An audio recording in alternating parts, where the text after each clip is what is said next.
présent dans la vie musicale des mondes.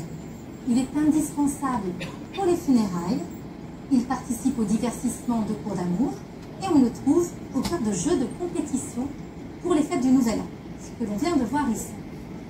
Pour le Nouvel An, l'orgue à bouche longue est utilisé pour des jeux de compétition à but lucratif et les musiciens ne sont pas des spécialistes, mais tous les jeunes garçons, les jeunes hommes du village et des villages alentours qui ont été invités se retrouvent pour faire ces jeux compétitifs où chaque musicien va jouer son morceau, le sien, sans forcément jouer la même chose ou écouter le morceau du musicien d'à côté, à 5, 10, 20, 30 orgues à bouche.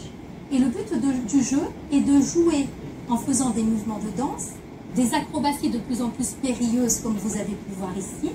Et le but est que le son ne s'arrête jamais.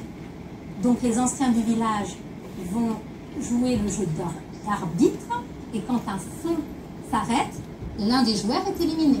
Et donc le plus endurant gagne la compétition.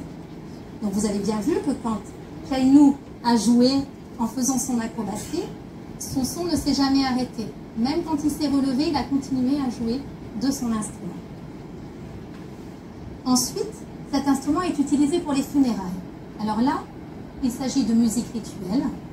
Le keng est indispensable aux funérailles. Sa musique participe à leur efficacité et elle est également organisatrice du rituel, comme on a pu le voir pour les kmou. On avait un temps et un espace pour chaque pièce.